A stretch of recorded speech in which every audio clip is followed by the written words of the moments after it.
Stefanie Mosca. We're here in Austin, Texas at IT Expo West 2011, and I'm joined today by David Privee, Director of Sales for NetSapiens. David, thank you for joining us today. Thank you. How are you? I'm doing great. Enjoying the show?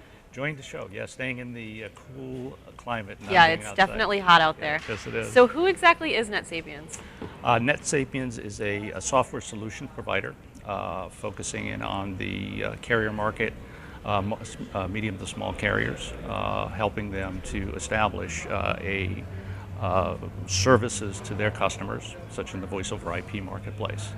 And we've developed a suite of software that allows them to create products to fit their particular markets, not just voice over IP like is available today everywhere, but they can customize that product and fit their particular marketplaces that they're focusing on today. Great. And you brought a pretty exciting news of a partnership to the show. Yes, we announced a product, or actually a solution, to allow a complete package to be put together for the very small carriers. We have challenges today that money is very tight. Small companies don't want to invest lots of money into providing the services, and they're scared of investing a lot of money and not getting anything out of it. So we've come up with a solution that will allow a customer to provide voice over IP services to their base without putting a lot of capital in it. And what we've done is we've certified providers, and these are providers that are providing DIDs and minute services, packaged together to do a complete service package to that customer base. So could you elaborate a little more about the features of the solution? The features of the solution, it's kind of a hybrid of a hosted solution that you get today. Typically you can get a white label hosted solution from a lot of different companies out there. You pay by the seat, you pay a certain amount of money, but it's a fixed format, a fixed feature. What we've done, and you have little control over what you're offering to the customer. What we've done is we've packaged part of our software that is putting on the site of the customer, so it's their product, and they can manipulate the product and customize it. But some of the back office applications are put into the cloud, so that it takes the burden off as far as cost. So you're paying very little up front to provide that services to the customer. So you mentioned the challenge of the financial aspect of it for customers. Are there any other trends in terms of VoIP that you see as being prevalent right now in the market? Yeah, it's not just voice over IP. I mean, voice over IP is one of the services that can be offered under the SIP umbrella. There are lots of other features, messaging services, video services. There's lots of things coming up in the industry that are not just voice. Voice has been around for a long time. Voice over IP has been around for a long time. But now there are more things that be packaged with it.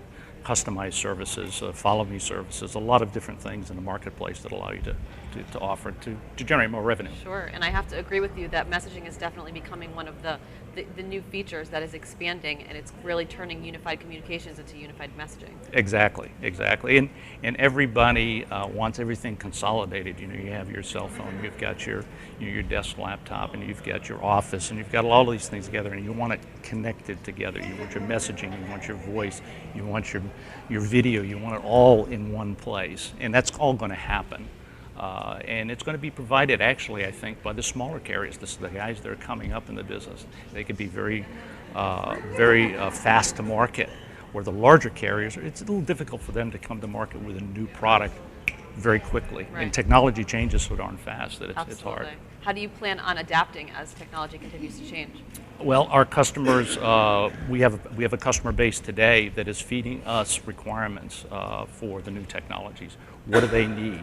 And we have a team of engineers that on a monthly basis, we actually come up with new features and new functions based on the input from the marketplace. We're trying not to take and develop a product and then push it to the market. We're having the market come to us and saying, here's what we need, and then our product is flexible enough that we can come up and respond to them as quickly as possible. That's definitely great that you're taking their feedback into consideration. What has been the feedback from customers? It's been great. I mean, we have been able to take literally customers that have had little experience in the voice market and be able to provide a very sophisticated product to their customers without a lot of time and expense on their part, basically from the input that we've got from other customers basically doing the same thing. and they've added what their requirements on top of what we've already built from the other customer base. So they're getting an advantage from every customer we bring on board is basically another research team that has gone out there in the market and is feeding back to us what the market is looking for. And then we respond as quickly as possible back to them. Anything we can look forward to from NetSapiens in the near future? I think the next thing is going to be the consolidation of some of the data and video applications along with our voice, and being able to bring that also to the smaller marketplace in a very timely manner. Integration has definitely been one of the biggest trends of the show, so yes, completely understand. Well, thank you so much for your input today, David. Thank you. Thank you for being here. Appreciate it.